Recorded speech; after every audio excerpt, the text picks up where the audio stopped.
I never thought I'd be cleaning someone else's house at this stage of my life. But after the divorce and the bills piling up faster than my strength could rebuild, I didn't have the luxury of pride. I just needed work, something steady, quiet, and enough to keep the lights on. So when I saw a listing for a housekeeping job in a quiet neighborhood, I took it without thinking twice. The house was large, elegant, almost cold in its perfection. The kind of place you expect to feel small in. But I needed the income and I needed the distraction. The owner wasn't what I expected. He answered the door in a plain white shirt, sleeves rolled up, eyes tired but kind, mid to late 30s, quiet voice, firm handshake. He introduced himself as Daniel. He wasn't rude or arrogant, just distant, as if he were always somewhere else in his mind. He gave me a brief tour of the house, explaining what he needed done weekly. Downstairs mostly, he said. Don't worry about the upstairs. Just keep the living room, kitchen, and study tidy. It felt like there were unspoken rules in the air, but I didn't ask questions.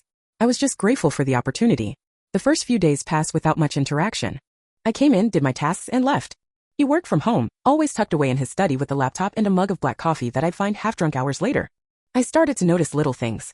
The way the piano in the corner collected dust, the untouched wine glasses on the shelf, and a photo on the hallway wall of a younger Daniel with a woman who smiled like she believed in forever. I never asked. It wasn't my place. But I felt the quiet weight that hung in that house as if the walls remembered better days. Despite the silence, I never felt unwelcome. He'd nod in appreciation or leave a thank you note on the counter. Once after I'd organized a chaotic cupboard without being asked, he left a small bouquet of flowers with a note that read, I noticed. Thank you. It was unexpected. No one had thanked me like that in a long time. Not since my old life ended. I started arriving a little earlier, taking my time in the mornings. I'd catch glimpses of him reading on the back patio or lost in thought by the window. There was a sadness in him. I recognized a kind of loneliness that doesn't come from being alone but from losing someone and not knowing how to let them go. I saw it in myself too. Sometimes in the mirror.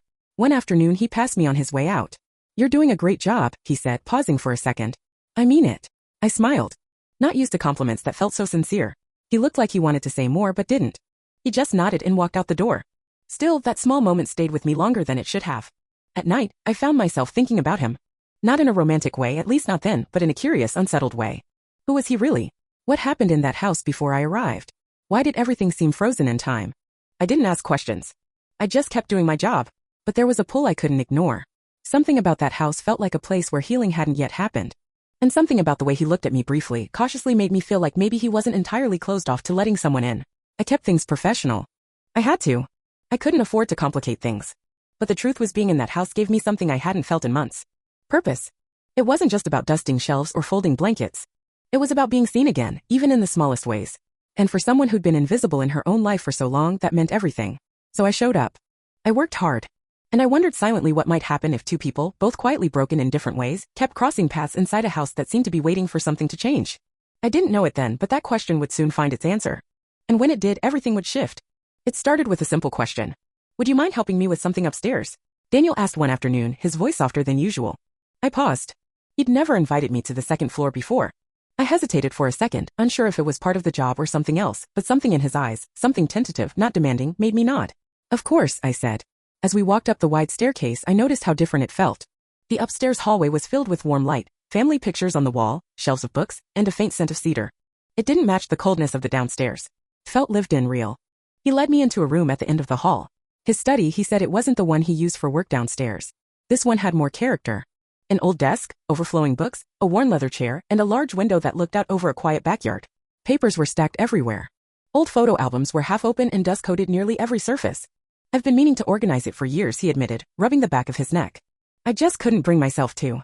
There was a silence between us, not awkward but full. I understood more than I let on. As I began tidying, he joined me, going through papers, occasionally sharing little stories. That was my father's, he said, holding up a fountain pen. He used it every day until the ink ran dry. We found a box of old postcards, letters, and keepsakes. He smiled at some, sighed at others. I didn't cry, but he offered pieces of his life anyway. His love for classical music, his years working overseas, how he bought the house with someone he thought he'd grow old with.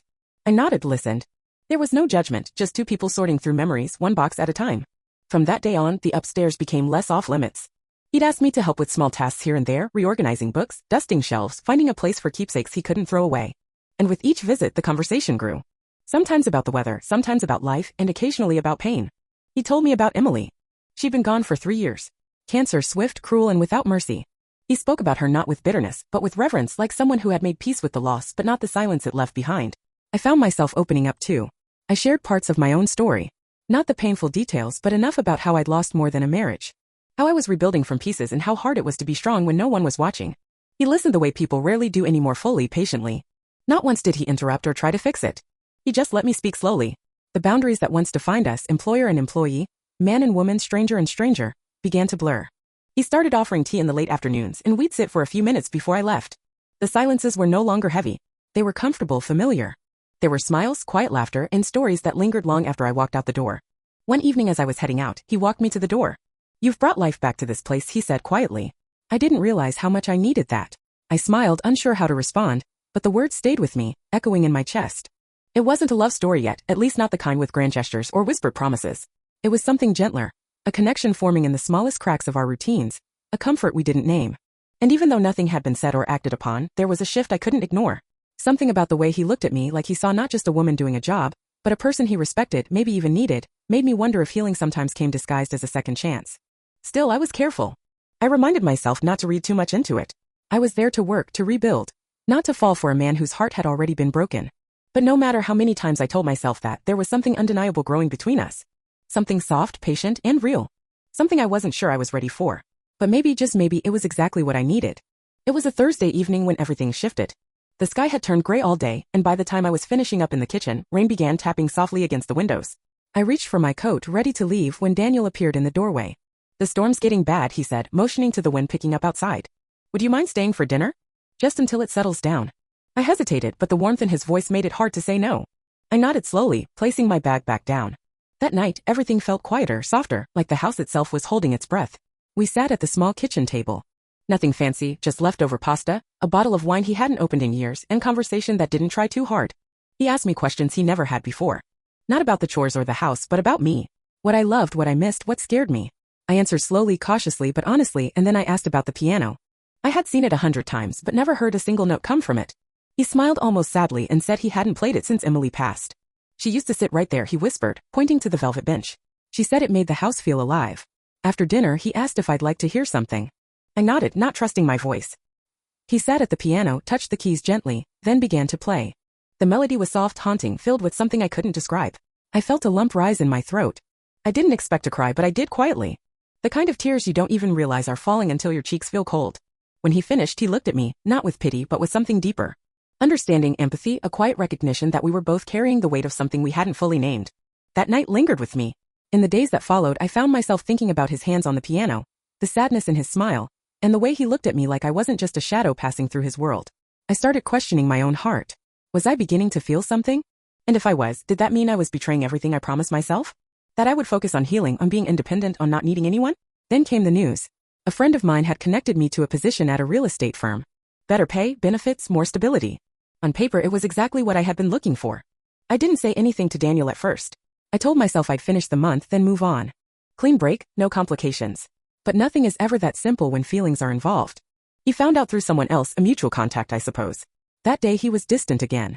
The warmth in his voice was gone, replaced by politeness that felt like a wall. I tried to explain, but he brushed it off. "Of course," he said. "You should take it. It's a great opportunity." I nodded, but it hurt. Not because of the job, but because of the way he looked at me. As if everything we'd been building was suddenly undone. The house felt different after that, colder again, quieter. I still did my work, but the connection had faded into something fragile. I wondered if I had imagined it all. Maybe I had mistaken kindness for interest or familiarity for intimacy. Maybe I had wanted something to be there because I was lonely. Still, part of me wanted him to say something. Anything to ask me to stay, not out of need, but out of want. But he didn't, and I didn't push. We had both built walls for a reason. It just never occurred to me how much it would hurt when his stayed up. I spent that week in quiet reflection. Every room I cleaned felt like a goodbye. Every step I took echoed with memories I didn't realize I'd made. And yet, even through the silence and distance, a small part of me still hoped. Hoped that maybe, just maybe, the story wasn't over yet. That what we had begun building slowly, quietly, was still there, waiting for one of us to be brave enough to take the next step. My final day at the house arrived faster than I was ready for. I moved through the familiar room slowly, letting my fingers trail over surfaces I'd once dusted without thought. Now suddenly meaningful. Every corner held a memory. Every chair, every light switch, even the scent of the wood polish I used weekly felt significant. I had come here out of necessity, but I was leaving with something I hadn't expected. Attachment. I checked the clock, just a few more minutes before I'd say goodbye and likely never return. Daniel wasn't around when I arrived, and part of me was relieved. Maybe it was easier that way. No drawn-out farewells, no awkward silences, just a clean end. I left a small note on the kitchen table. Simple words. "Thank you for everything. I won't forget." I placed the house key next to it, gathered my bag, and walked to the door. But just as I was about to step out, I heard his voice behind me. You were going to leave without saying goodbye. I turned slowly, surprised to see him standing there, hair slightly tousled, his expression unreadable. He stepped closer, and for a moment, neither of us said a word. Then he spoke again quietly. I should have said something sooner. I didn't want you to stay because of me. I felt my chest tighten. I'm not leaving because of you, I replied. I'm leaving because I thought you didn't want me to stay. He let out a breath, the kind that comes from holding in too much for too long. I didn't know how to ask, he said. I've spent so long protecting myself from losing anyone else. I didn't realize I'd already started letting someone in. There it was, the truth. We'd both been circling for weeks, finally out in the open. And with it came a silence that didn't feel heavy anymore. It felt full of possibility. He stepped closer carefully as if still unsure whether I would turn away. I don't want you to go, he admitted. Not unless it's what you really want. I looked at him, at this man who had quietly become part of my life, and felt my resolve waver. I do want more for myself, I said, trying to steady my voice. But I also want honesty, real connection, no walls. He nodded slowly. Then let's build something honest. No pressure, just something real together. For the first time in what felt like years, I felt seen. Not just as a worker or someone picking up the pieces, but as a woman, a human worthy of affection and belonging. We didn't embrace. Not right away. We stood there in the quiet light of that big old house, letting years of pain, hesitation, and fear slowly melt away. I agreed to take the new job, but not leave the town. Not yet. And he offered more than just a goodbye. He offered a beginning. He asked if I'd come back for dinner the next week, just as two people getting to know each other again. I said yes. And that yes felt like the most courageous thing I'd done in years. From there, things unfolded gently. We talked more, spent time together, and shared simple moments that felt deeper than any grand gesture. It wasn't rushed. It wasn't perfect, but it was real. He played piano again. I began painting again, something I hadn't done since before the divorce. We encouraged each other's growth, held space for the hard days, and laughed more than I thought I could. Love, I realized, doesn't always arrive like lightning. Sometimes it tiptoes in when you least expect it. Through the quiet of cleaning a house, through shared grief, through a dinner on a rainy night, and if you're lucky, it stays. Not to fix you, but to walk beside you as you find your way. This wasn't the life I thought I'd have. It wasn't the job I imagined when I set out to rebuild. But somehow in that unexpected house, I found something far more valuable than a paycheck. I found connection. I found hope. I found the quiet beginnings of love. And this time I wasn't afraid to let it.